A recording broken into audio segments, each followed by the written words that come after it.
The validity of the title Vicarius Filii Dei has been questioned on the grounds of historicity, whether it is historically correct to assume or to say that this title existed or exists for the Bishop of Rome, namely the Pope. Early Protestants have claimed that it does. As of recent, well maybe not so recent, but maybe as of the last 100 years, Protestantism has really withdrawn from using the title Vicarius Filii Dei as applicable to the Bishop of Rome, to the Pope. And normally, what is stated today is that there are no evidences for the fact that this title has ever been used, historically at least, within the ranks of the Roman Catholic Church. Therefore, today, what I want to do, I want to present certain evidences, certain documents that I believe clearly state that this title has been used in the past by the popes as an official title for the Bishop of Rome. So, even going back to historical evidences, I believe we can find Vicarius Filii Dei inscribed in the pages of history. We just need to dig this out. So I invite you today for a survey of some of the historical documents that I have collected to present to you today regarding the title Vicarius Filii Dei and its usage within the Roman Catholic Church. The first document that we have, this is the liberty of the Church in general affairs as well as the clergy. And we have Vicarius Filii Dei clearly stated in the document. It is underlined as red. Here we have an evidence of an official document and stating in that document that Vicarius Filii Dei is the title being used by the papacy. The next document that we have is found in Our Sunday Visitor. It was printed on April 18th, 1915, and there's one section that I want to read for you. It is not the most clear, so I will present it in this form. What are the letters supposed to be in the Pope's crown, and what do they signify, if anything? That's the question being asked. The answer provided in Our Visitor on Sunday is this. The letters inscribed in the Pope's mitre are these: Vicarius Filii Dei, which is the Latin for the Vicar of the Son of God. Catholics hold that the Church, which is the visible society, must have a visible head. Hence, the Bishop of Rome, as the head of the Church, was given the title, the Vicar of Christ.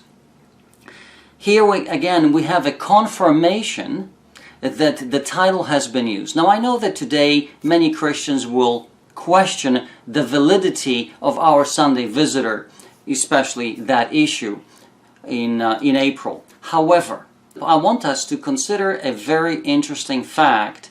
The Roman Catholic Church, through the Dark Ages, has been burning books, has been burning documents that are not profitable for them to have, or they are not profitable for the public to view. Therefore, the Roman Catholic Church really has no issue with changing history or changing perception of how things are.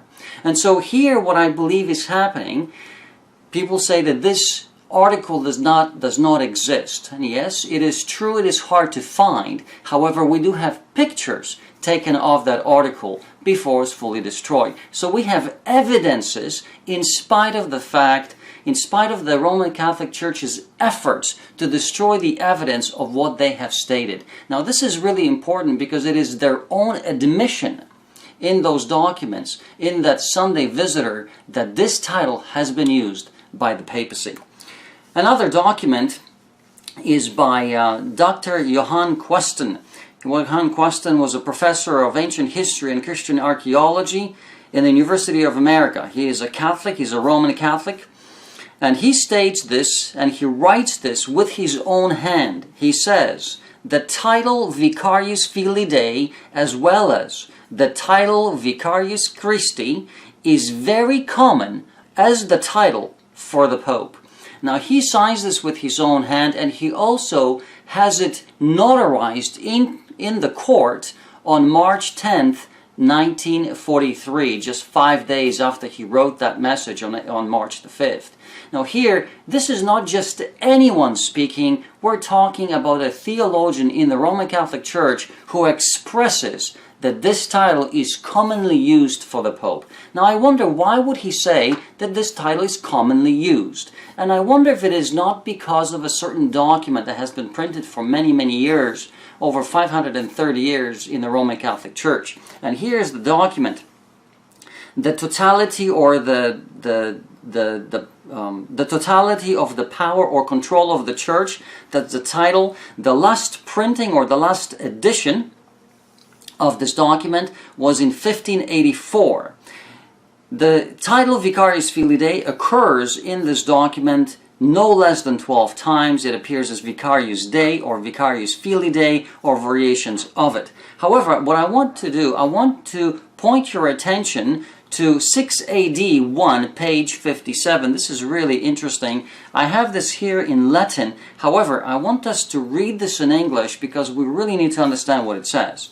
Only the Pope is said to be the Vicar of God, because he alone is able to bind and loose, possessing alone, loosing and binding, given to him by God.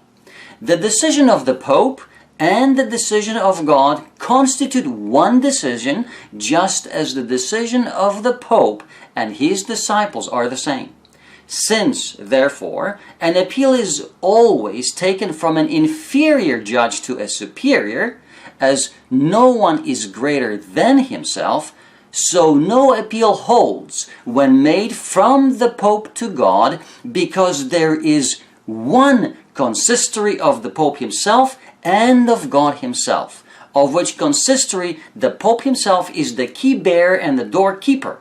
Therefore, no one can appeal from the Pope to God, as no one can enter into the consistory of God without the mediation of the Pope, who is the key bearer and the doorkeeper of the consistory of eternal life. And as no one can appeal to himself, so no one can appeal from the Pope to God, because there is one decision and one court of God and the Pope. Brothers and sisters, this is blasphemy. What we are reading is an explanation by the Roman Catholic Church why that title is really the most fitted for the Pope. He is in place of God himself on earth. However, in that line of thinking, I will present two other quotes, and this is just a sample of the multitude of statements alike. Here is Pope Innocent III, for the Pope holdeth place on earth, not simply of a man, but of the true God. Do I need to say anything further? Brothers and sisters, this is blasphemy upon blasphemies. However, one more quote in the same line of thinking. The Pope is not only the representative of Jesus Christ, but he is Jesus Christ, hidden under a veil of flesh. I have no words to describe how horrible this statement is, how blasphemous that is, and it's right in the face of our God and Savior. Roman Catholic Church clearly sees the Pope as the Vicar of Christ. It does not matter how else we want to present it. It is an official title, and it is inscribed in all the imagery that they represent, just like this one here, that he is the Vicar of the Son of God. Let us consider some more documents. Here's an interesting document, Volume 3, 1728, by Giovanni Paolo Pravavicini. Point 11 in this document. Now this document actually describes the different, or states the different titles for the Pope. Number 11, he says, Papa est Vicarius Filii Dei. Again, one of the titles for the Pope in point number 11 is Vicarius Filii Dei. The Reformation. Here's the book called The Reformation. In this we find an interesting citation of a man who was visiting, and of course the woman now is describing this whole situation, so I simply will just read the very last paragraph here on the right side. A person lately in Italy was witnessing a ceremony of the Romish Church, similar to many you have described to us, And as the Pope passed him in the procession, splendidly clothed in his pontifical robes, the gentleman's eyes rested on these full blazing letters in the front of his mitre. What were the letters? Vicarius Filii Dei. Now I want you to see this, because when this woman, as this woman is writing this and taking the notes from this man, the word Vicarius is not written with US at the end. The last two letters of that word are not US, they are VS. Which means that when this man was looking and he is describing what he saw and writing this down as the woman wrote it from him, it is interesting that they wrote it as VS, not US. For an English-speaking individual, Vicarius would naturally be spelled a US. However, here they spell it as VS, and that's because of the ancient Latin practice, because V was pronounced as V or U, until eventually later the two letters separated from V to U, but at one point they were one and the same. It is interesting that in this mitre, when they're seeing this, they're spelling it with a VS, which tells us, which confirms to us that they actually have seen it, because naturally English-speaking people would not be able to just come up with something like this. Another testimony is from R.C. Schmiel, who says, "It is observed as a singular circumstance that the title Vicarius Filii Dei, the Vicar of the Son of God, which the Pope of Rome have assumed to themselves and caused to be inscribed over the door of the Vatican." Now here is a testimony of a man who sees the door of the Vatican, and on top of that door is the inscription Vicarius Filii Dei. Robert Fleming, interestingly enough, in his book writes the very same thing. An extraordinary disclosure on the rise and fall of the papacy. It was published in London 1701, 1703, and 1929. In the 1929 edition, page 48, we read that an explanation may be found in the title which the Roman Pontiff has assumed and which is inscribed over the door of the Vatican. Now I'm not going to read the rest, this adds up to 666. What I want to point to the fact is that we have two separate witnesses telling us that the word or the title Vicarius Filii Dei has been inscribed, at least at some point in history, over the door leading to Vatican. Now this is interesting, because even the Bible tells us that we can assume the truth is being stated when we have two or three witnesses for our base.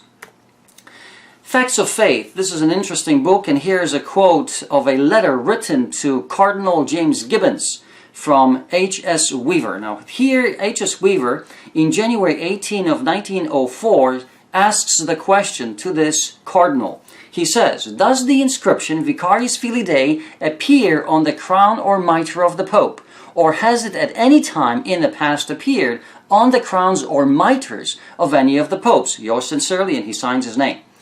To this letter, the cardinal answered through his secretary as follows. The secretary's name is T. Russell. Now here is what he says. "Dear Sir, in reply to yours of 18th instance, I beg to say that I cannot say with certainty that the words Vicarius Filii Dei are on the Pope's tiara, but the words are used by the cardinal who imposes the tiara at the coronation of the Pope." What we are told here by this Cardinal Gibbons is that when the Pope is being coronated as the Pope, the cardinal who places the crown on top of his head pronounces the words Vicarius Filii Dei, telling us that this is an official